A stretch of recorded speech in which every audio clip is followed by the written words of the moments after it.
دوسرا روس کے پاس اپرچونٹی ہے کہ وہ امریکہ اور یورپ کو سفارتی لحاظ سے انگیج کرے اس مسئلے کے اوپر،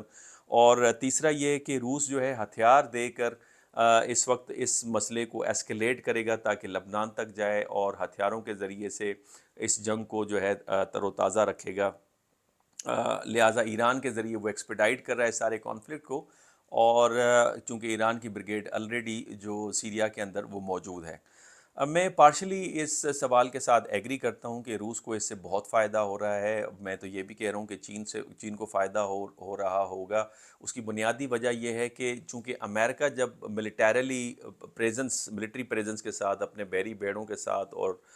برطانیہ جب اپنی رائل نیوی بھیج رہا ہے تو اس کا امیج اچھا نہیں پڑے گا۔ حالانکہ وہ کہہ رہے ہیں یہ سمبولک ہے، ڈیٹیلنس کی بنیاد پہ ڈی ایسکلیشن کرنے کے لیے ہے، لیکن اس کے باوجود بھی جو اس کا امیج ہے، اس کا جو امپریشن ہے، وہ اچھا آپ کو پڑھتے ہوئے نظر نہیں آئے گا، اور دنیا سمجھے گی کہ یہ اسرائیل کی حمایت میں آ رہا ہے، چونکہ اس وقت نیوز کی کیپشن بھی آ رہی ہے۔ تو جو ایک سافٹ امیج تھا، اور سافٹ امیج آپ کو پتہ ہے کہ انفلوئنس کے حوالے سے بھی کسی بھی ملک کے اثر و رسوخ کے حوالے سے بہت اہم کردار ادا کرتا ہے، تو وہ ایروڈ ہوگا امریکہ کا، اور اینٹائی امریکن فیلنگز جو ہیں وہ مڈل ایسٹ کے اندر بڑھے گی، جو 9/11 کے بعد دوبارہ اس کے اندر آپ کو ایک رائز نظر آئے گا، اور امریکی شہری فریلی موو نہیں کر پائیں گے، ٹریڈ اس انداز سے نہیں ہو پائے گا۔ تو یہ ایک جو ہے امریکہ کو اس حوالے سے نقصان ہوگا، اور میں چاہوں گا، میں نے یہ بات پہلے بھی کی تھی کہ اس کانفلکٹ میں جو کیجولیٹی ہے، اس کیجولیٹی میں ایک کیجولیٹی جو ہے امریکن امیج کی اس حوالے سے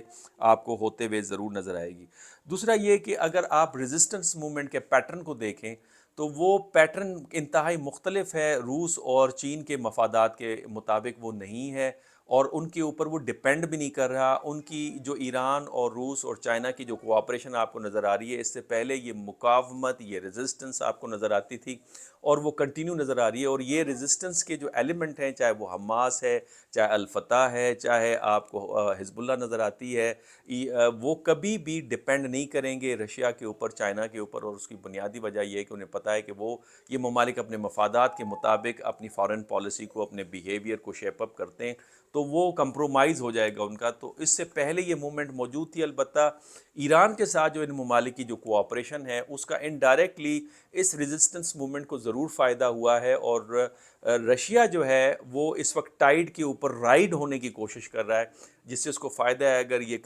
کانفلکٹ، یہ وار کنٹینیو ہوتی ہے، اور اگر وہ ہتھیار دیتا ہے تو اس ذریعے سے اس کی جو پریزنس ہے تھرو ایران، وہ مڈل ایسٹ کے اندر رہتی ہے، اور وہ امریکن موو کو کنٹین کر سکتا ہے، اپنے political strategic objective and economic objective جو ہے اس کو اچیو کر سکتا ہے۔ البتہ چائنا اس کو ڈی ایسکلیٹ کرنے کی کوشش کر رہا ہے، لیکن چائنا کا ہمیشہ سے جو سافٹ امیج ہے وہ آپ کو بہتر سے بہتر ہوتا چلا جا رہا ہے۔ چائنا کانفلکٹ کو ڈی ایسکلیٹ کرتا ہے، جیسے ایران اور سعودی عرب کا ریپروچما کروایا، جو یمن کے اندر پرابلم تھا وہ ریزالو ہوا، سیریا اور پھر یو اے ای کا آپس میں جو تعلقات ہیں اس کے اندر بہتری آپ کو نظر آئی۔ تو یہ چائنا کا جو امیج ہے، سافٹ امیج، وہ بہتر ہو رہا ہے، اور یہاں پہ میں سمجھتا ہوں مڈل ایسٹ کے اندر، مسلم ورلڈ کے اندر، ایشیا کے اندر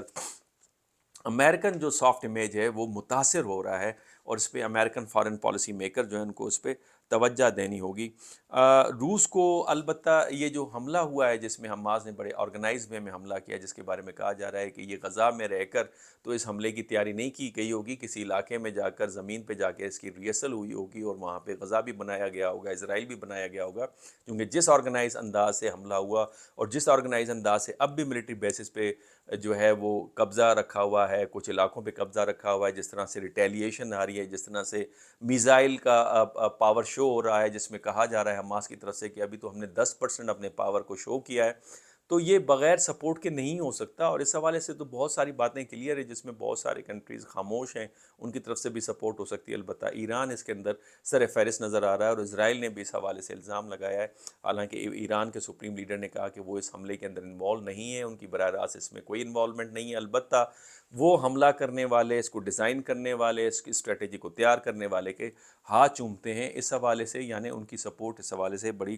کلیئر آپ کو نظر آتی ہے۔ تو لہٰذا اس حوالے سے روس کو پتہ نہیں تھا کہ یہ حملہ ہونے جا رہا ہے، البتہ جب یہ حملہ ہو گیا تو انفیکٹ اس سے آئل کی پرائسز بڑھتے نظر آ رہی ہیں، اس سے امریکن جو ایک اسٹریٹجک الائے ہے اس کو ایک گزن پہنچ رہی ہے، اس طرح سے امریکہ کو کنٹین کر سکتا ہے۔ اب یہاں پہ آخری بات جو میں کہنا چاہوں گا، میں جو ہمیشہ یہ بات کہتا ہوں مختلف میڈیا کے فورمز کے اوپر،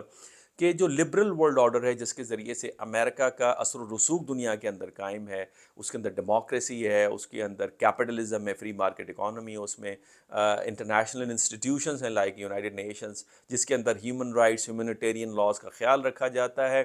جس میں freedom of speech, freedom of media کی بات کی جاتی ہے۔ یہاں پہ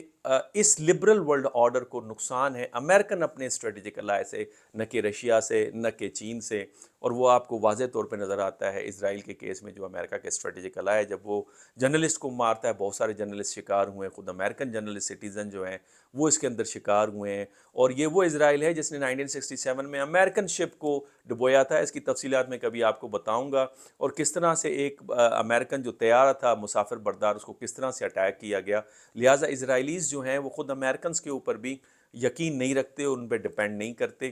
تو خطرہ اس حوالے سے جو ہیومن رائٹس وائلیشن ہو رہی ہے، جس طرح سے ہیومنیٹیرین لاز کی دھجیاں اڑائی گئی ہیں، فاسفورس بم کا استعمال ہوا ہے، سیولینز پہ اٹیک ہوا ہے، تو یہ بڑا تشویشناک ہے۔ اسی طریقے سے